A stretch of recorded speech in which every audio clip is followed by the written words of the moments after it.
sponsored by Rocky Mountain Refreshing Coors Light.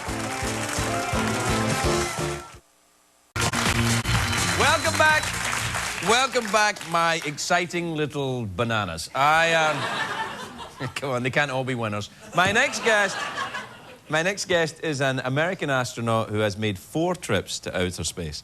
His latest was a 6.5-month stay on the International Space Station. That's nothing to do with the International House of Pancakes. Please welcome Leroy Chiao, everybody.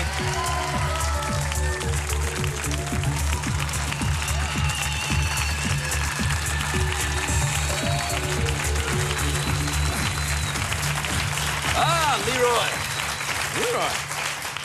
6.5 months on the space station. 6.5, yes. Yeah, well, when did you get back?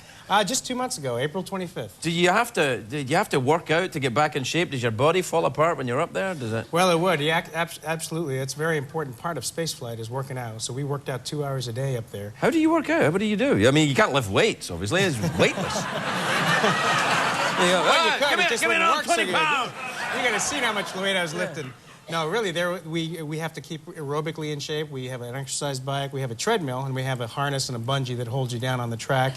And to do weights or do resistance training, we have a special device with loaded cords, and you can attach a bar to that and do exercises like you would with a weight bar. It's like the what do they call it? The Soloflex or something. That might have worked better, actually. Yeah. What's it like up there? Is it? I mean, do you get lonely? I mean, it was just you and some Russian fellow, wasn't it? That's right. It was me and my Russian crewmate, Sergeant Sharipov. Yeah. And we were up there during the 6.5 months. We were by ourselves. You don't really get lonely because they keep you so darn busy. You know, you're working all day doing experiments, repairs, spacewalks, things like that. Is it in good shape, the space thing? Is the shuttle, or is it kind of falling apart? I mean, no, the space station is... No, not the shuttle, the Not station. on my watch. It was great on my watch. But the station itself, it's been there for a while now, hasn't it?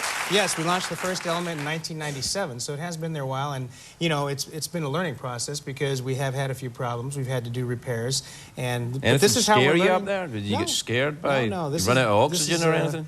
No, we have come close on some supplies, but we've always been resupplied okay, and this is how we're learning how to go to Mars. We're going to learn how to build better spacecraft, more robust spacecraft, and we've just got to get smarter on long-duration spaceflight so we can go back to the moon and on to Mars. What draws you up there, and what's it like? You know, I mean, there must be moments when you're trying to get to sleep at night, or do you know when it is night? You know, I mean, because don't you think? I mean, I get freaked out on a long airplane flight. Don't you get kind of like... Oh, yeah, it's tough on those long airplane flights. And how do you take care of business, you know? Wow, very carefully. Yeah. Very carefully. Yeah, I'll bet. I mean, it would be... And you clean up your own mess. Does it... It's an international agreement. Does it... They had to go to The Hague and get it all sorted out. So what happens? Do you... Is it a suction thing or something? Yeah, you have to use fans. Look, I genuinely want to know. I do. I do because, you know, going to do your business and weightlessness, that's got to be quite an an issue. Engineering problem. Yeah. It is. And so, yeah, you have to use fans and airflow and all that good stuff. Sure. Wow. More than one. More than one fan, yeah. Got to have a backup. Always have to have a backup. But it's always good to have a fan in the bathroom anyway. Yeah, I agree, yeah. So getting up there, you know, when you're strapped into the space shuttle, how long are you in that thing before it takes off and gets you up? Well, actually, this time I launched on a Russian Soyuz rocket. So that was a whole new experience for me. I'd flown 3 shuttle missions before. But, you know, it's about the same in that you get strapped in about 2 hours before launch. And you're just sitting there waiting? Sitting there waiting. Oh, man. Didn't that freak you out? Not really. Actually, you know, you're so busy training. I trained for 3.5 years, being a backup first, and then for the prime mission. You know, you're training, you're traveling back and forth between Russia and the United States. Yeah, but for those 2 hours when you're sitting there waiting... Well, that's what I mean. That's the first break you've had. Oh, really? So you just... You know? And so, I mean, you're laying there on your back. Yeah. And I'm not kidding. I mean... A lot of times you'll kind of doze off. I mean, you doze off? Doze off. It's the first break you've had. I mean, you sit there and you kind of... They're about to light 3 million tons of TNT underneath your ass and you doze off? Yeah, it happens. Yeah. You are a brave man. Either that or... So you're sitting there. When it takes off, is it like an aircraft going up? Is it like taking off in a jet? It's just that feeling? Actually, the Russian Soyuz is quite different than the space shuttle. The Soyuz, actually, the thrust builds up gradually, and you can't even feel liftoff. It just kind of rises off the pad. Is theirs better than ours? You've got to go by the... It's not better, it's just different. The space shuttle, we've got those big solid rocket boosters on the side that help us on first stage. But when you light a solid rocket booster, you know, there's a big bang and you shake and rattle, and it's just a difference between liquid engines and solid engines. Oh, is that? And does your face do all that thing when you take off? Do you really feel all that? Well, we do pull some Gs. Now, on the Soyuz, we pull a little higher Gs in the shuttle. We pull about 3 on the shuttle during launch, and on the Soyuz, we get up to about 4.5. But it's not constant. It's just through some peaks. Yeah, you do more than that in a NASCAR, probably. I know, yeah. Actually, you do. You do in a NASCAR, yes. I don't Especially know. when you hit the wall. See, you don't want to do that in a space shuttle or a Soyuz. No. So what happens, like, when you're coming back down then? I don't like the turbulence in airplanes. I don't like that. Do you got a lot of that coming in? Does it all kind of battle and shake? Surprisingly not. You would think so. We're coming down from 17,500 miles an hour orbital velocity. 17,500 miles an hour? Right. And you hit the atmosphere, and you just start slowing down. And that's what causes all the friction, causes all the heat. And in the Soyuz especially, I'm right next to the hull. I was in the right seat on the way down.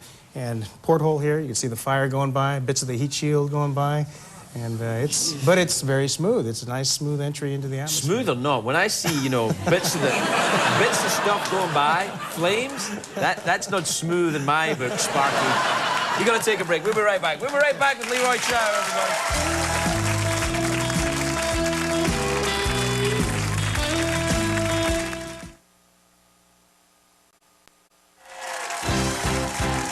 Still to come on The Late Late Show. More with astronaut Leroy Chiao.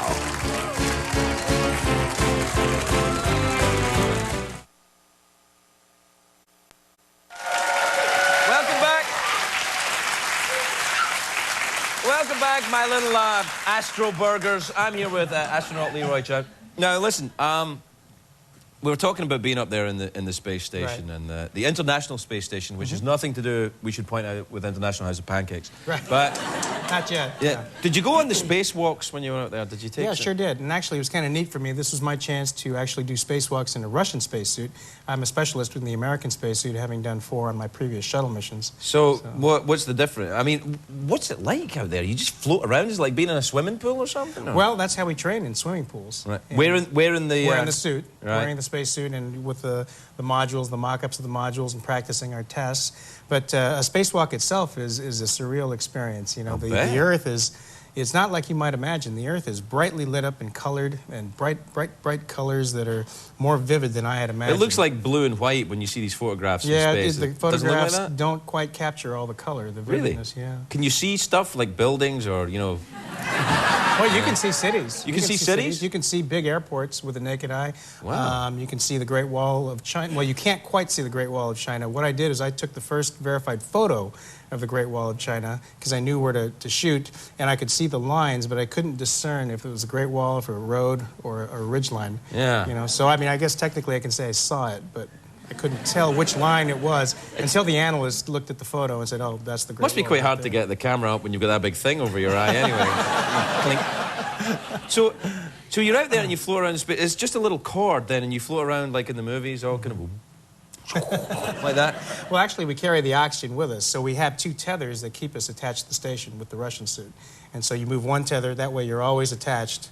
You know, what would happen if you became untethered? Would you just shoot off into space? Well, in our situation, yes, because what happens is we don't have, you know, we just have 2 of us up there. We're both outside. We don't have a space shuttle docked. And if the space shuttle is there, we actually have a procedure where if an EVA crew member comes loose somehow and can't get back, the shuttle can undock and try to save you. Now, really? We couldn't do that on our mission because we just had ourselves. Couldn't they give you a little buggy or something just in case? A little small thing, you know. It's space. You don't need engines up there, right? Once you get up there, you don't need an engine. Well, actually, you do. Because you need engines to help steer. We use gyroscopes to steer, but we also use engines.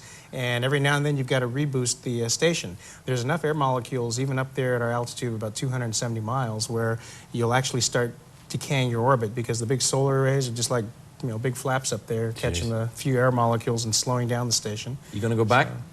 Actually, that was my 4th mission to space. I've been an astronaut for 15 years, flown 4 missions, and I think that was the last one for You done? me. Yeah. All right. Well, congratulations, Leroy. Thank you very much. Thank you so much. Leroy Chiao, everybody. We'll be right back.